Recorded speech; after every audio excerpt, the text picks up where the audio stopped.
नमस्कार मित्रों, आप सभी का फिर से एक बार हार्दिक स्वागत है सत्य धर्म ज्ञान यूट्यूब चैनल पर। दोस्तों, हिंदू धर्म में नवरात्रि के महापर्व को बहुत ही शुभ और मंगलकारी माना जाता है। नवरात्रि की जो 9 दिन होती है वह गंगाजल के समान पवित्र मानी जाती है। यह एक ऐसा शुभ समय होता है जो भक्तों के लिए खुशहाली की सौगात लेकर के आता है। और आपकी जानकारी के लिए बता दें, शारदीय नवरात्रि में माता दुर्गा जी स्वयं धरती पर वास करने आती है और अपने भक्तों पर कृपा दृष्टि बरसाती है। इस बार 2023 में शारदीय नवरात्रि की शुरुआत 15 अक्टूबर से हो रही है और उस दौरान माता रानी जी धरती पर वास करने के लिए आएगी। दोस्तों, हमारे धर्म शास्त्रों में ऐसी मान्यता है कि जब भी माता रानी धरती पर वास करने के लिए आती है और वह अपने वाहन सिंह को वाहन के रूप में लाने की बजाय हाथी को वाहन के रूप में लेकर आती है और धरती में वास करती है, तो यह धरती के लिए बहुत ही ज्यादा शुभ संकेत होता है। और इस दौरान अगर कोई व्यक्ति माता रानी जी की विधि विधान से पूजा आराधना कर ले तो उसे व्यक्ति की गरीबी दरिद्रता शीघ्र ही खत्म हो जाएगी।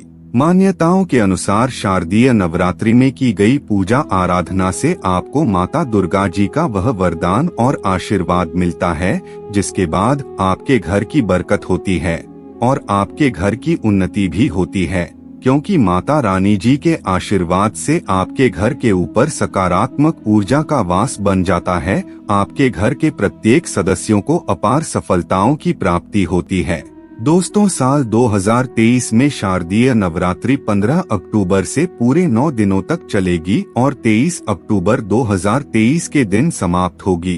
अगर आप माता रानी जी की पूजा करके उनकी कृपा प्राप्त करना चाहते हैं तो आप उनके लिए चौकी लगाएंगे, कलश स्थापना करेंगे। तो आपकी जानकारी के लिए बता दें, कलश स्थापना और चौकी लगाने का जो शुभ मुहूर्त इस बार बताया जा रहा है वह हिंदू पंचांग के अनुसार 15 अक्टूबर के दिन 11:44 से शुरू होकर दोपहर 12:30 बजे तक का रहेगा। इस दौरान अगर आप अपने घर पर माता रानी जी की चौकी लगाते हैं, कलश स्थापना करते हैं तो माता रानी जी की असीम कृपा प्राप्त होगी। दोस्तों, नवरात्रि की शुरुआत होने से पहले आपको कुछ बातों का विशेष करके ध्यान रखना पड़ता है। अगर आप इन छोटी छोटी बातों को नजरअंदाज करते हैं और माता रानी जी की विधि विधान से पूजा भी करते हैं तो आपकी पूजा संपन्न नहीं मानी जाएगी। अगर आप शास्त्रों में बताए गए उन बातों को नजरअंदाज कर देते हैं जिसके बारे में हम आप लोगों को इस वीडियो के माध्यम से बताने जा रहे हैं, तो दोस्तों माता रानी जी आपके ऊपर इस प्रकार से रुष्ट हो सकती हैं जिसके बाद आपको माता दुर्गा जी का क्रोधित रूप झेलना पड़ सकता है। दोस्तों, आपकी जानकारी के लिए बता दें, पूरे साल भर में 4 बार नवरात्रि पड़ती है। 2 गुप्त नवरात्रि होती है और साल की शुरुआत में पड़ती है चैत्र नवरात्रि और दिवाली के आसपास पड़ती है शारदीय नवरात्रि। इस दौरान प्रत्येक भक्त माता रानी की कृपा प्राप्त करने के लिए अलग अलग प्रकार के उपाय करते हैं। दोस्तों, अगर आप माता रानी जी का आशीर्वाद प्राप्त करना चाहते हैं तो वेद पुराणों के अनुसार आपको कुछ बातों का विशेष करके ध्यान रखना पड़ेगा जिसके बारे में हम आपको बताने जा रहे हैं, क्योंकि शारदीय नवरात्रि का हमारे हिंदू धर्म में एक विशेष महत्व होता है। इस वीडियो में हम आपको बताएंगे वेद पुराणों के अनुसार शारदीय नवरात्रि शुरू होने से पहले वह कौन सी ऐसी चीजें हैं जिन्हें आपको अपने घर से तुरंत हटा देना चाहिए। और अगर आप इन चीजों को अपने घर से नहीं हटाते हैं तो माता रानी जी आपके घर पर वास करने नहीं आएगी और आपकी पूजा संपन्न नहीं होगी। इसके अलावा यह भी बताएंगे कि आपको नवरात्रि के दौरान वह कौन सी छोटी छोटी चीजें हैं जिन्हें आपको अपने घर पर लेकर आना चाहिए, और अगर आप इन चीजों को लेकर आते हैं और माता रानी जी की पूजा में इसका इस्तेमाल करते हैं तो आपकी जो भी मनोकामना होगी वह माता रानी जी के आशीर्वाद से पूरी हो जाएगी। इसीलिए इस वीडियो को अंत तक जरूर देखिए और ध्यान से सुनते रहिए। मित्रों, वीडियो शुरू करने से पहले अगर आप पहली बार हमारे चैनल पर आए हैं और अभी तक आपने हमारे चैनल को सब्सक्राइब नहीं किया है तो कृपया अभी हमारे चैनल को सब्सक्राइब कर लीजिए ताकि आपको रोजाना ऐसे ही ज्ञानवर्धक और महत्वपूर्ण जानकारियाँ मिलती रहे। साथ ही साथ कमेंट बॉक्स में सच्ची श्रद्धा से जय माता रानी जी जरूर लिख दीजिए।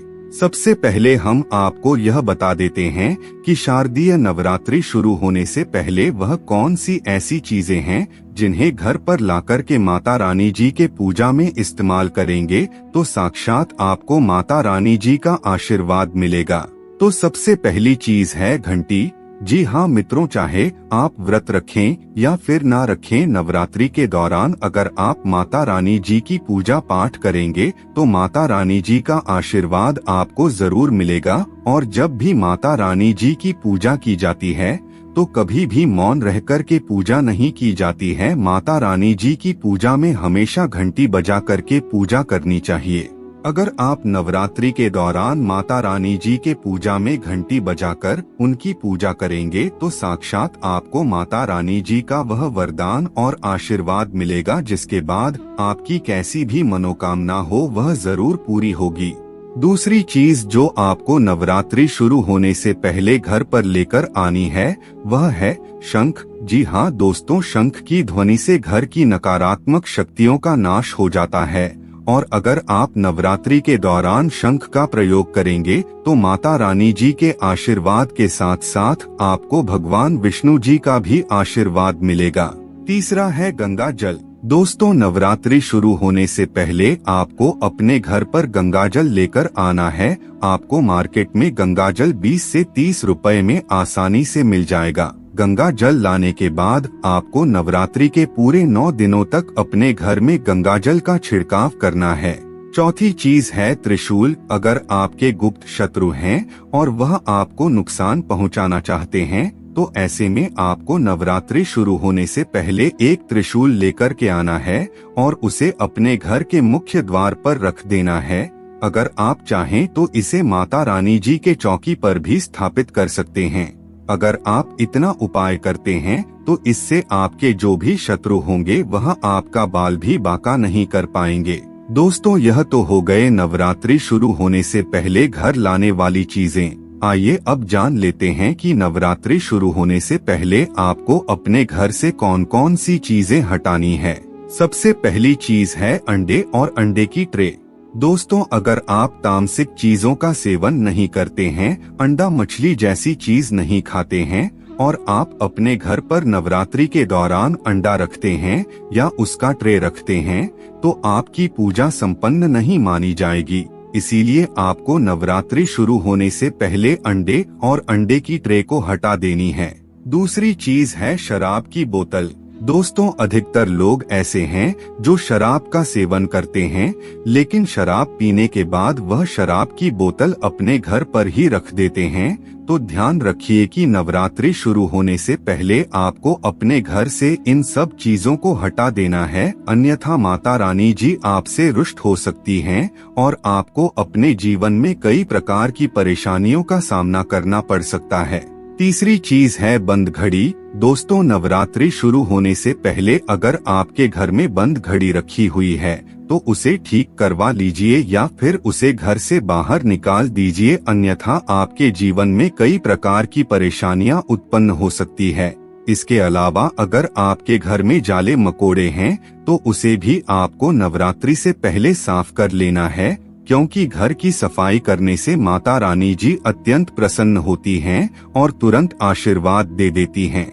इसीलिए आपको नवरात्रि शुरू होने से पहले इन बातों का विशेष करके ध्यान रखना होगा।